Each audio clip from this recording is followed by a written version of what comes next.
गजलक्ष्मी च विद्या संतान लक्ष्मी च वीरा विजया धन्या च ऐश्वर्या अष्टलक्ष्म्या स्वता।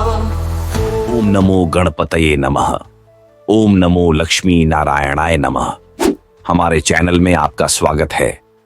पवित्र मंत्र लक्ष्मी नारायणाय नमः दिव्य ऊर्जा से भरपूर है, जो लक्ष्मी और नारायण इन दोनों की ब्रह्मांडीय शक्तियों को एक साथ जोड़ता है।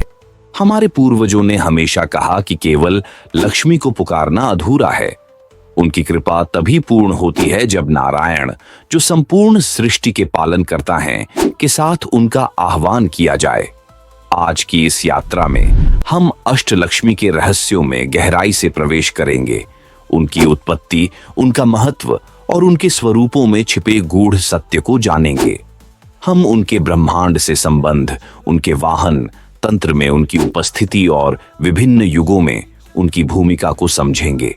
इस वीडियो के अंत तक आप लक्ष्मी को केवल धन की देवी के रूप में नहीं, बल्कि आध्यात्मिक, भौतिक और संपूर्ण समृद्धि के प्रतीक के रूप में देखेंगे। आइए इस दिव्य अन्वेषण की यात्रा शुरू करें। लक्ष्मी सौभाग्य, कृपा और दैवीय समृद्धि की देवी। लेकिन क्या आप जानते हैं कि वह 8 विशिष्ट रूपों में प्रकट होती हैं? प्रत्येक रूप का एक उद्देश्य, एक पौराणिक कथा और संसार के लिए एक विशेष आशीर्वाद है। यही है अष्टलक्ष्मी, समृद्धि की 8 दिव्य अभिव्यक्तियां। आदि लक्ष्मी शाश्वत स्वरूप, वह सृष्टि से पूर्व, समय से परे, अनादिकाल से अस्तित्व में है। आदि लक्ष्मी मूल शक्ति है, दिव्य ऊर्जा का शुद्ध स्वरूप। वह सृष्टि में संतुलन बनाए रखती है और विष्णु के साथ चिरकाल तक बनी रहती है, पालन और संहार की शाश्वत शक्ति के रूप में। कहा जाता है कि यदि आदि लक्ष्मी न होती तो स्वयं विष्णु की ब्रह्मांडीय शक्तियां भी अधूरी रह जाती। आदि लक्ष्मी समय की सीमाओं से परे हैं, उनकी उपस्थिति अनंत है। फिर भी उन्हें अक्सर कमल के साथ चित्रित किया जाता है, निर्मलता और दिव्यता का प्रतीक, जो भौतिक संसार की अशुद्धियों से अछूता रहता है। धन लक्ष्मी, धन एवं समृद्धि की दात्री। धन केवल सोना चांदी नहीं, ये सभी रूपों में समृद्धि है। धन लक्ष्मी अन्न, धातु और भौतिक ऐश्वर्य प्रदान करने वाली देवी हैं।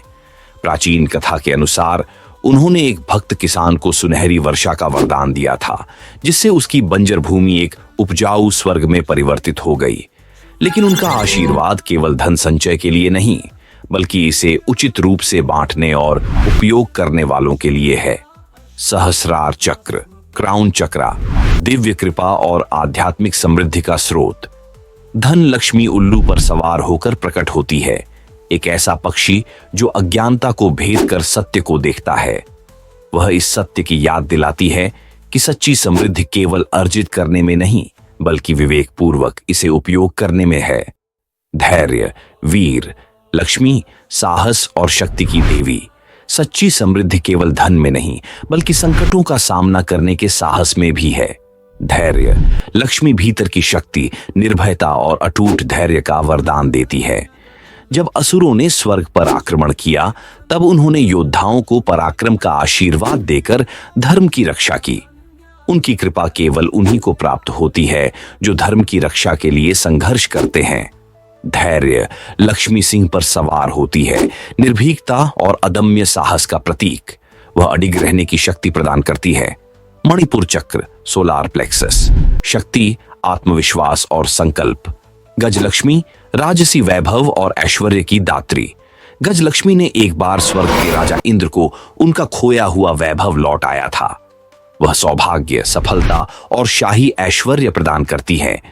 उन्हें अक्सर हाथियों के साथ चित्रित किया जाता है, जो समृद्धि, ज्ञान और दिव्यता के प्रतीक हैं। दीपावली के अवसर पर विशेष रूप से उनका आह्वान किया जाता है, ताकि समृद्धि अनवरत प्रवाहित होती रहे। अनाहत चक्र, हार्ट चक्रा, करुणा, शाही ऐश्वर्य और उदारता। संतान लक्ष्मी, वंश वृद्धि और कुल की संरक्षक। जो संतान सुख की कामना करते हैं, उनके लिए संतान लक्ष्मी का आशीर्वाद वरदान स्वरूप होता है। वह केवल संतान ही नहीं, बल्कि ज्ञानी और सद्गुणी संतानों का आशीर्वाद भी देती है। राजाओं और राशियों ने अपने वंश की रक्षा के लिए सदैव उनकी कृपा प्राप्त की है। कहा जाता है कि वह महान आत्माओं का भाग्य उनके जन्म से पहले ही बुन देती है। संतान लक्ष्मी अश्व घोड़े पर विराजमान होती है, जो सहन शक्ति, गति और जीवन यात्रा की निरंतरता का प्रतीक है। स्वादिष्ठान चक्र सेक्रल चाक्रा प्रजनन, सृजनात्मकता और जीवन की निरंतरता। विजय लक्ष्मी विजय और सफलता की दात्री। चाहे युद्ध का मैदान हो, जीवन की कठिनाइयां हो या किसी भी प्रकार की चुनौती, विजय लक्ष्मी विजयी होने का आशीर्वाद प्रदान करती है। उन्होंने धर्म के लिए लड़ने वाले योद्धाओं और राजाओं को आशीर्वाद देकर न्याय को अधर्म पर विजयी बनाया। उनकी विजय केवल अधिकार जताने के लिए नहीं, बल्कि धर्म की स्थापना के लिए होती है। विजय लक्ष्मी बाघ पर सवार होकर प्रकट होती है, जिसकी शक्ति और चपलता यह सुनिश्चित करती है कि विजय धर्म और सत्य के मार्ग पर ही प्राप्त हो। विशुद्ध चक्र थ्रोट चक्रा सत्य, वाणी और विद्या। लक्ष्मी ज्ञान की दात्री, सच्ची समृद्धि ज्ञान है। विद्या लक्ष्मी बुद्धि, शिक्षा और आध्यात्मिक प्रकाश का पोषण करती है। वह सरस्वती के साथ चलती है, यह सुनिश्चित करते हुए कि ज्ञान केवल अर्जित ही नहीं, बल्कि सार्थक और दिव्य भी हो। उनका आशीर्वाद पुस्तकों से परे जाता है। वह जीवन को समझने की दृष्टि प्रदान करती है। विद्या लक्ष्मी हंस पर सवार होती है, एक ऐसा पक्षी जो संसारों के बीच सहजता से विचरण करता है और सत्य के मोती को भ्रम से अलग कर चुनता है। आज्ञा चक्र थर्ड आई चक्रा ज्ञान, अंतर्दृष्टि और उच्च बोध। ऐश्वर्य लक्ष्मी दिव्य वैभव की मूर्ति। ऐश्वर्य लक्ष्मी केवल भौतिक धन ही नहीं, बल्कि दिव्य तेज और आभा भी प्रदान करती है। वह भाग्य को ऊंचा उठाती है और जिन्हें आशीर्वाद देती है, उन्हें अडिग वैभव और कृपा प्राप्त होती है। कहा जाता है कि उनकी उपस्थिति सबसे साधारण घर को भी दिव्य समृद्धि के महल में बदल सकती है। ऐश्वर्य लक्ष्मी ऐरावत दिव्य श्वेत हाथी पर सवार होकर आती है, जो दैवीय संप्रभुता और परम ऐश्वर्य का प्रतीक है। सहस्रार एवं उससे परे क्राउन एंड बियॉन्ड दिव्य तेज और आध्यात्मिक वैभव का स्रोत।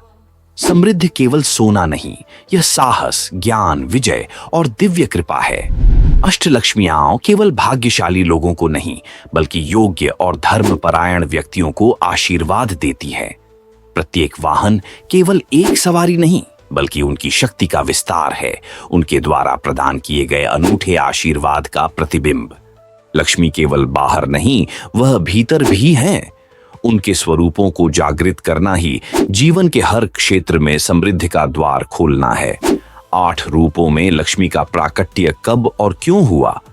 जब समय की कोई सीमा नहीं थी, जब ब्रह्मांडीय व्यवस्था आकार लेने से पहले ही एक असीम संभावनाओं की अवस्था में था, तब उस दिव्य ऊर्जा से लक्ष्मी प्रकट हुई।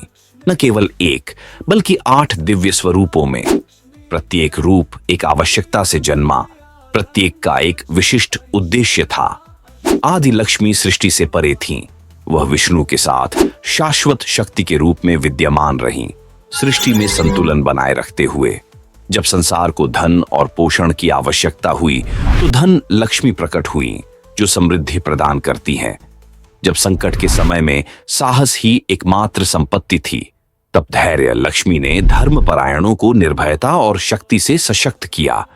जब राज सत्ताएं गिरने लगीं और शासकों ने अपना ऐश्वर्य खो दिया, तब गज लक्ष्मी ने उनका सम्मान, वैभव और समृद्धि पुनः स्थापित की।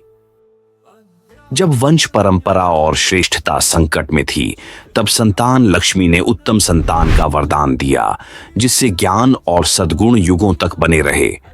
जब धर्म की शक्तियां अधर्म से संघर्ष कर रही थीं, तब विजय लक्ष्मी ने न्याय की विजय सुनिश्चित की, सिर्फ अधिकार के लिए नहीं, बल्कि धर्म की रक्षा के लिए।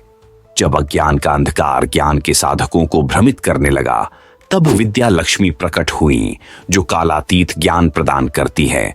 और जब संसार को केवल भौतिक समृद्धि से अधिक दिव्य तेज की आवश्यकता हुई, तब ऐश्वर्य लक्ष्मी ने पूरे अस्तित्व को अपनी दिव्यता से आलोकित कर दिया। प्रत्येक स्वरूप तब प्रकट हुआ जब संसार ने पुकारा और उसने उत्तर दिया, धन, साहस, ज्ञान और कृपा के रूप में। असीम शक्ति होने के बावजूद हिंदू देवी देवताओं के वाहन क्यों होते हैं? समय के अनंत विस्तार में देवता अपनी दिव्य इच्छा से युगों, लोकों और ब्रह्मांडों के बीच बिना किसी बाधा के गतिमान रहे हैं। फिर भी प्रत्येक देवता को एक वाहन के साथ दर्शाया गया है जो उनका पवित्र सहचर है। क्यों? एक वाहन केवल एक सवारी नहीं है, यह स्वयं उस देवता के स्वरूप, शक्ति, उद्देश्य और ब्रह्मांडीय कर्तव्य का विस्तार है।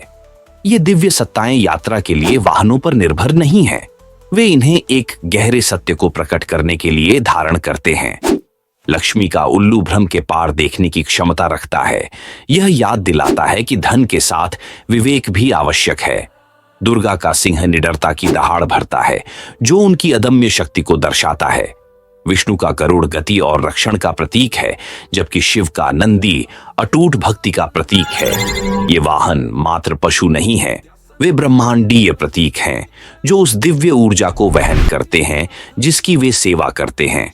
प्रत्येक वाहन उन गुणों को दर्शाता है जो देवता संसार को प्रदान करते हैं, यह याद दिलाने के लिए कि शक्ति जब विवेक, साहस और भक्ति के साथ प्रकट होती है, तभी वह सच्ची दिव्यता का मार्ग बनती है। क्या अष्टलक्ष्मी के तांत्रिक रूप भी हैं और क्या वे 10 महाविद्या लक्ष्मियों के समान हैं? गूढ़ ज्ञान की गहराइयों में जहां भक्ति रहस्यवाद से मिलती है, वहां लक्ष्मी के स्वरूप केवल पारंपरिक उपासना तक सीमित नहीं रहते, वह ज्ञात से परे अन्य रूपों में भी प्रकट होती है। अष्टलक्ष्मी, जो सामान्य पूजा पद्धतियों में समृद्धि का प्रतीक मानी जाती है, उनके तांत्रिक स्वरूप भी हैं, ऐसे रूप जो शुद्ध परिवर्तनकारी ऊर्जा को धारण करते हैं। इन रूपों की कृपा कोमल नहीं बल्कि प्रचंड होती है। यह अनुशासन, आंतरिक साधना और रहस्यमय समृद्धि का मार्ग दिखाते हैं, लेकिन इन्हें महाविद्या लक्ष्मियों के साथ भ्रमित नहीं किया जाना चाहिए। महाविद्याओं से संबंधित 10 विशिष्ट रूपों में लक्ष्मी त्रिपुरा सुंदरी, भुवनेश्वरी और कमलात्मिका के रूप में प्रकट होती हैं, जो ब्रह्मांडीय ऐश्वर्य, दिव्य सत्ता और पारलौकिक सौंदर्य को दर्शाती है। अष्टलक्ष्मी धर्मपरायण समृद्धि से जुड़ी है, जबकि तांत्रिक लक्ष्मी आंतरिक शक्ति के रहस्यों में प्रवेश कराती है और महाविद्या लक्ष्मी सृष्टि, संहार और परम सत्य के संगम पर स्थित है। समृद्धि के सभी मार्ग यहां से निकलते हैं, लेकिन साधक को स्वयं तय करना होता है कि वह किस रूप की लक्ष्मी को प्राप्त करना चाहता है। महाविद्या लक्ष्मी कौन है? ज्ञात सीमाओं से परे, जहां लक्ष्मी की कृपा तंत्र की प्रचंड बुद्धि से मिलती है, वहीं महाविद्या लक्ष्मियों का प्राकट्य होता है। 10 शक्तिशाली रूप जो समृद्धि को ब्रह्मांडीय शक्ति के साथ जोड़ते हैं। अष्टलक्ष्मी जहां भौतिक जगत की समृद्धि का आशीर्वाद देती है, वहीं ये रूप गहरी छिपी हुई संपत्तियों का प्रतिनिधित्व करते हैं जो महाविद्याओं के माध्यम से प्रकट होते हैं। कमलात्मिका लक्ष्मी, लक्ष्मी का तांत्रिक रूप जो परम सौंदर्य और आध्यात्मिक समृद्धि को दर्शाती है।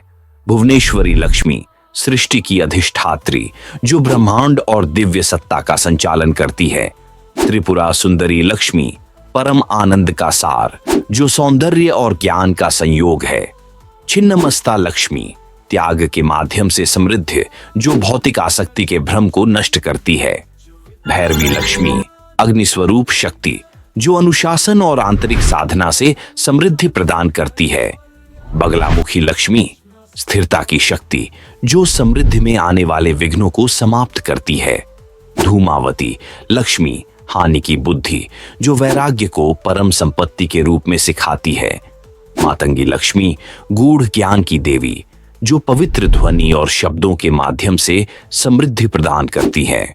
तारा लक्ष्मी, करुणामयी मार्गदर्शक जो निर्भयता और रक्षा की संपत्ति देती है। काली लक्ष्मी, अज्ञान का संहार करने वाली जो मोक्ष की समृद्धि प्रदान करती है। ये रूप केवल धन नहीं देते, ये साधक को रूपांतरित करते हैं, समृद्धि को आध्यात्मिक साधना का पथ बना देते हैं। क्या अन्य संस्कृतियों में लक्ष्मी के समान देवियां या अवधारणाएं हैं? सभ्यताओं के विकास के साथ लक्ष्मी का सार, समृद्धि, ऐश्वर्य और दिव्य कृपा विभिन्न रूपों में प्रकट हुआ है। ग्रीस में एफ्रोडाइट जो लक्ष्मी की तरह समुद्र से उत्पन्न हुई थीं, सौंदर्य और भाग्य की देवी मानी जाती हैं। रोम में फॉर्चूना को भाग्य और समृद्धि की देवी के रूप में पूजा जाता था, जिन्हें अक्सर असीम धन से भरे कॉर्नुकोपिया, समृद्धि का प्रतीक के साथ चित्रित किया जाता था। मिस्र में आइसिस मातृत्व, उर्वरता और जादू की देवी थीं, जो लक्ष्मी के पालन पोषण और पोषण देने वाले स्वरूप से मिलती जुलती हैं। नॉर्स परंपरा में फ्रेया प्रेम और ऐश्वर्य की देवी थीं, जिनका सोने और धन से गहरा संबंध था। जापान में किसहोटेन समृद्धि और आनंद की देवी मानी जाती हैं, जिनका स्वरूप लक्ष्मी की ऊर्जा को प्रतिबिंबित करता है। नाम और कथाएं भले ही अलग हों, लेकिन सत्य एक ही है। समृद्धि एक सार्वभौमिक शक्ति है जो हर संस्कृति में किसी न किसी रूप में प्रकट होती है और मानवता को ऐश्वर्य, संतोष और उन्नति के मार्ग पर ले जाती है। विभिन्न युगों में लक्ष्मी की भूमिका कैसे बदलती है? समय चक्रों में गतिमान रहता है और इसके साथ ही लक्ष्मी का स्वरूप भी बदलता है। हर युग में मानवता का मार्गदर्शन करता है। सत्य युग में वह अपने शुद्धतम स्वरूप आदि लक्ष्मी के रूप में विद्यमान रहती है, जहां धर्म की जड़ें गहरी होती हैं और समृद्धि स्वाभाविक रूप से प्रवाहित होती है। इस युग में स्वर्ण और ज्ञान प्रचुर मात्रा में होते हैं, क्योंकि मानवता पूर्ण रूप से दिव्यता के साथ सामंजस्य में रहती है। त्रेता युग के आते ही धर्म का ह्रास होने लगता है।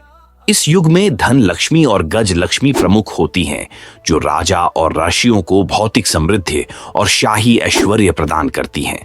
अब समृद्धि केवल उपलब्ध नहीं होती, इसे धर्मपूर्वक अर्जित करना आवश्यक हो जाता है। द्वापर युग में संघर्ष और भी तीव्र हो जाता है और धैर्य लक्ष्मी तथा विजय लक्ष्मी केंद्र में आ जाती है। धन और ऐश्वर्य अब निश्चित नहीं होते, इन्हें रक्षा और परिश्रम से सुरक्षित रखना आवश्यक हो जाता है।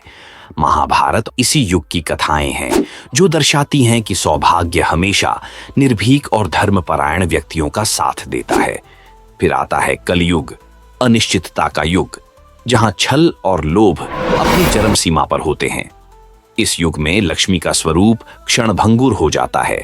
कभी विद्या लक्ष्मी के रूप में उन लोगों के लिए प्रकट होती है जो ज्ञान की खोज में है, तो कभी ऐश्वर्य लक्ष्मी के रूप में उन लोगों को आशीर्वाद देती है जो भौतिकता से परे वास्तविक समृद्धि को समझते हैं।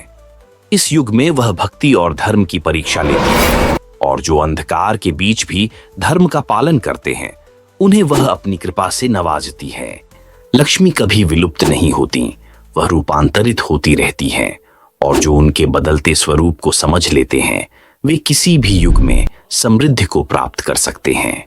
हम लक्ष्मी को कैसे दूर करें और लक्ष्मी को अपने घर में कैसे आमंत्रित करें? जहां प्रकाश होता है, वहां छाया भी होती है। जिस प्रकार लक्ष्मी समृद्धि और ऐश्वर्य की प्रतीक हैं, उसी प्रकार अलक्ष्मी दरिद्रता, दुर्भाग्य और कलह का प्रतीक है। वह नकारात्मकता में फलती फूलती है। उन घरों में जहां लोभ, कलह और अनादर का वास होता है, लेकिन जिस प्रकार वह प्रवेश कर सकती है, उसी प्रकार उन्हें दूर भी किया जा सकता है। अलक्ष्मी को दूर करने के लिए उसके वास स्थल को हटाना आवश्यक है।